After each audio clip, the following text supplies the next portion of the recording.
হাসিনার বিদায়ের মাধ্যমে দেশ একটি আযাব মুক্ত হয়েছে। মার্কিন আগ্রাসনের আযাব যেন বাংলাদেশে না আসে।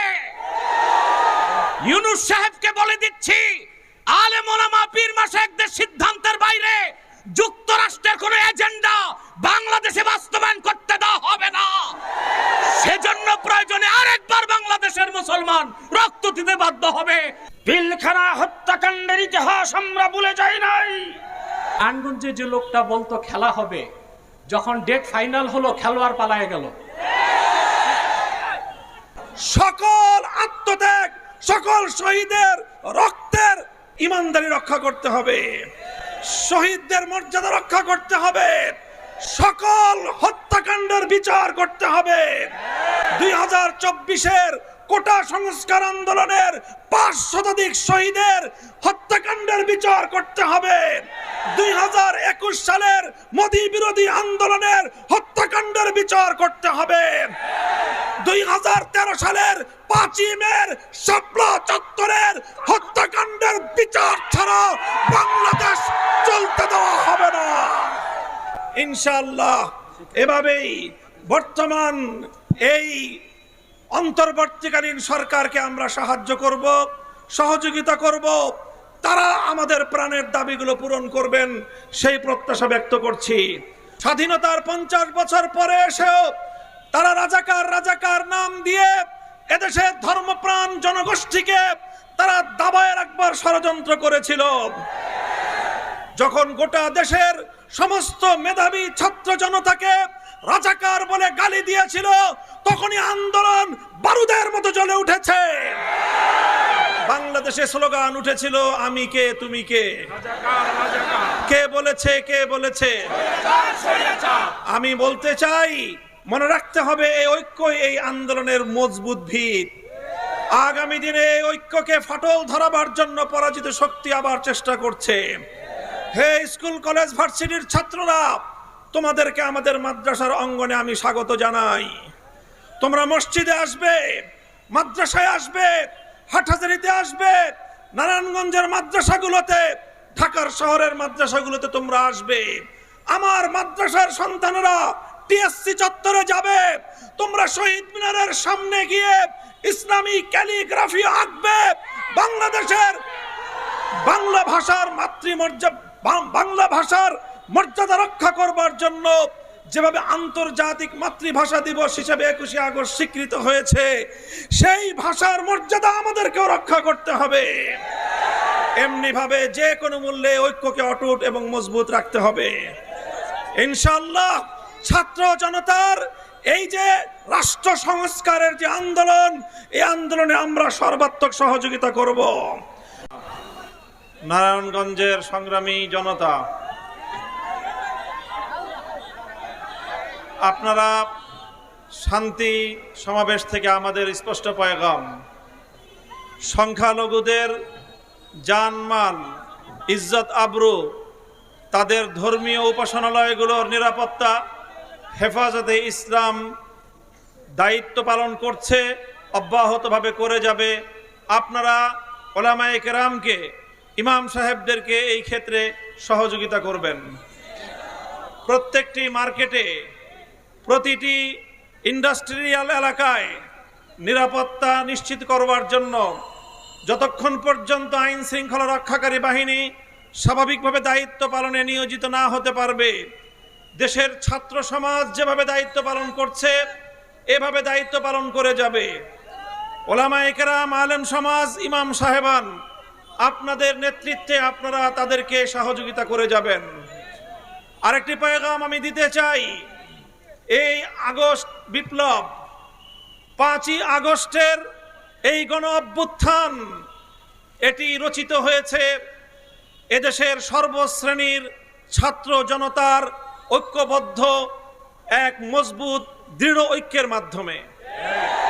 এই ঐক্যে যেভাবে আমার স্কুলের ছাত্রছাত্রীরা ছিল, এই ঐক্যে যেভাবে কলেজের ছাত্রছাত্রীরা ছিল, ইউনিভার্সিটির ছাত্রছাত্রীরা ছিল, একইভাবে টেকনাফ থেকে তেতুলিয়ায়, হাটহাজারী থেকে রহমানিয়ায়, প্রতিটি স্তরে আমার মাদ্রাসার ছাত্ররাও হাতে হাত রেখে রাজপথে আন্দোলনের এক অটুট বন্ধন তৈরি করেছিল। আজ তাই পরাজিত শক্তি চায় আবার আমাদের মধ্যে বিভেদের দেয়াল তৈরি করতে। বিগত পতিত স্বৈরশাহী আওয়ামী সরকার তারা 16 বছরের চেষ্টার মধ্য দিয়ে চেয়েছিল জাতির মধ্যে বিভেদ তৈরি করতে। আগামীকাল ঢাকায় বাইতুল মোকাররমের উত্তর গেটে হেফাজতে ইসলামের মহাসমাবেশে যোগদান করার আহ্বান জানাচ্ছি। যাবেন তো ইনশাআল্লাহ? 1971 সনে মুক্তিযুদ্ধ করে দেশ স্বাধীন হয়েছিল।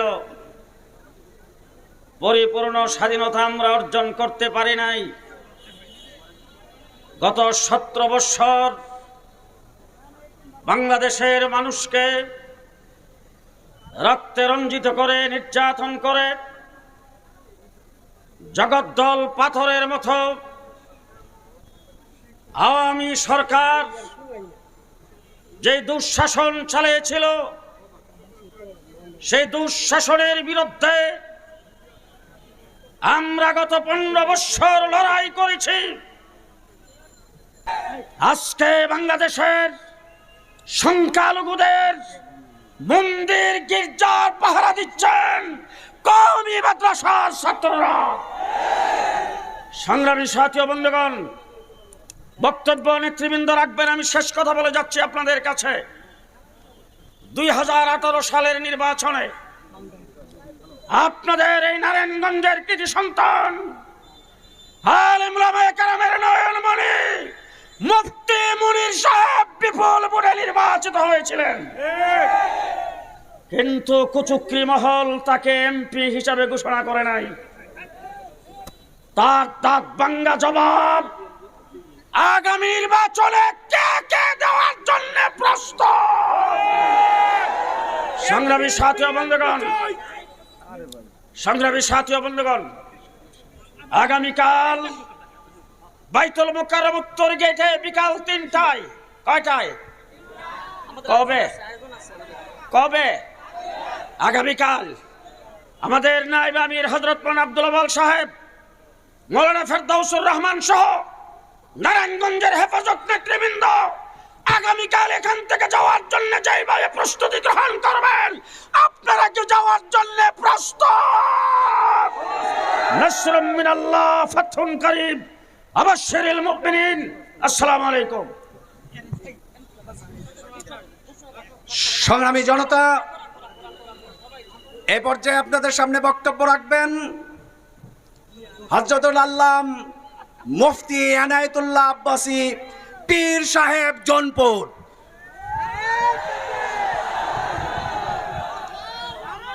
আলহামদুলিল্লাহি রাব্বিল আলামিন ওয়াসসালাতু ওয়াসসালামু আলা মুহাম্মাদিন সাল্লাল্লাহু আলাইহি ওয়াসাল্লাম নবিয়্যিল আমবিয়া ওয়াল মুরসালিন الذي أكمل الله به قصر النبوة أي ختم الله به النبوة وحكما لا نبي بعده।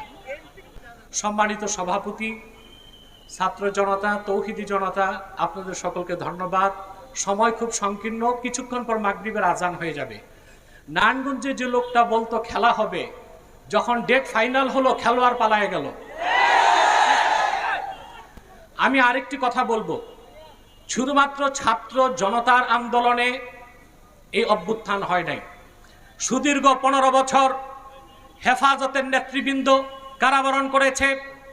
শাপলা চত্বরে আমার দেশের কওমি মাদ্রাসার তরুণ সন্তানরা জীবন উৎসর্গ করেছে। ভারতীয় আধিপত্যবাদের বিরুদ্ধে, মোদী বিরোধী, ভাস্কর্য বিরোধী আন্দোলনে বাংলাদেশের ইমানদাররা, ইসলামপন্থীরা জীবন দিয়েছে। সেই ক্ষোভ বিস্ফোরণের আকারে বহিঃপ্রকাশ ঘটেছে ছাত্র আন্দোলনের মাধ্যমে। অতএব আমি হেফাজত নেতৃবৃন্দ সহ সারা দেশের আলেমদেরকে বলবো, ভারতীয় আধিপত্যবাদ থেকে বাংলাদেশ মুক্ত হয়েছে। হাসিনার বিদায়ের মাধ্যমে দেশ একটি আযাব মুক্ত হয়েছে। মার্কিন আগ্রাসনের আযাব যেন বাংলাদেশে না আসে। ইউনূস সাহেবকে বলে দিচ্ছি, আলেম ওলামা পীর মাশায়েখদের সিদ্ধান্তের বাইরে যুক্তরাষ্ট্রের কোন এজেন্ডা বাংলাদেশে বাস্তবায়ন করতে দেওয়া হবে না। সেজন্য প্রয়োজনে আরেকবার বাংলাদেশের মুসলমান রক্ত দিতে বাধ্য হবে। ওয়া আখির দাওয়ানা দাওয়ানা আনিল হামদুলিল্লাহি রাব্বিল আলামিন ওয়াসসালামু আলাইকুম ওয়া রাহমাতুল্লাহ। এ পর্যায়ে বক্তব্য রাখবেন আজকের এই শান্তি সমাবেশের প্রধান অতিথি